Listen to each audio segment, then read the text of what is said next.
love the couch pictures. Those are Yeah. fabulous. So you look Lovely floral arrangements and all. I felt like I was in an enchanted forest. What, according to you, does love mean now? Like, what do you see love to be? I think for me, eventually it just boils down to comfort, and right now, the more comfortable I've gotten with myself over the years, I feel it's that much more important to find a partner who you can just be yourself with and be comfortable in front of and just enjoy comfortable silences as well. And the comfort of knowing that even if there's a fight happening, this person is just going to be there. So yeah, I think for me, it's just boiled down to just being really comfortable with yourself and the person that you're with. You should be as comfortable with the person you're with as you are with yourself. So yeah, I think that's what it's boiled down to. And it's taken a while to get to this point. When you're younger, you don't realize that, you're just trying to please people, or you're just trying to be ideal for them, the vision that they have in their mind of you.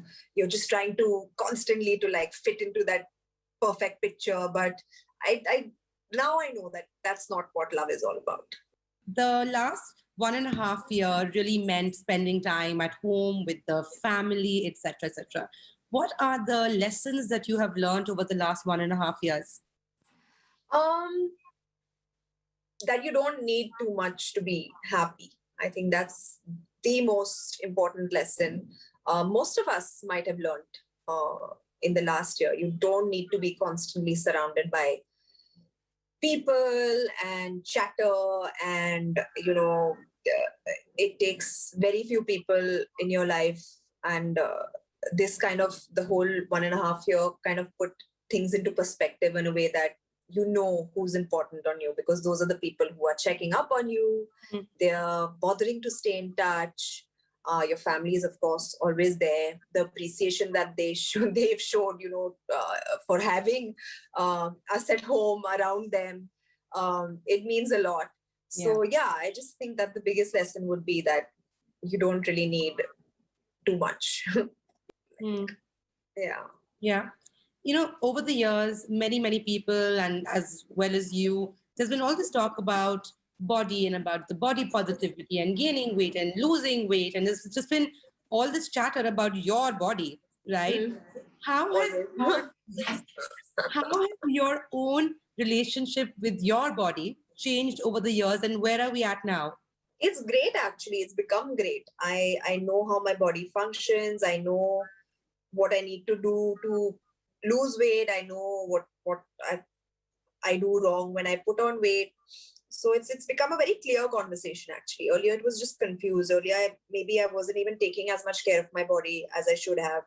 I was not giving it the right nutrition. I was not giving it the right kind of workout.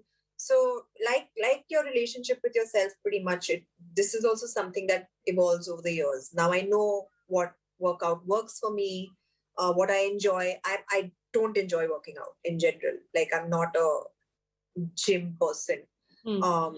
So I had to, like, over the years, all the time while cursing going to the gym, until I actually found out that Pilates is something that I like and I enjoy.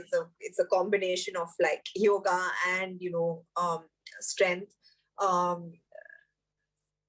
That's when I realized that this is what I can continue to do. So you just have to find that one thing that kind of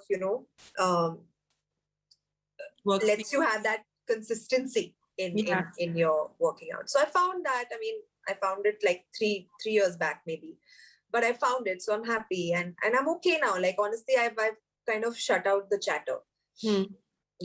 Everybody says my body, my rules, but it actually is my body, my rules. I mean, I lose weight when I want. I'll put on weight when I want. Like last lockdown, I put on 7 kilos because I knew I didn't have to be on set. I love eating. I'm a foodie. So I thought I'll make the most of it. When I know I have to go on set, I work backwards. I took those 2 months to lose the 7 kilos that I put on. So it's all like now clear what needs to be done.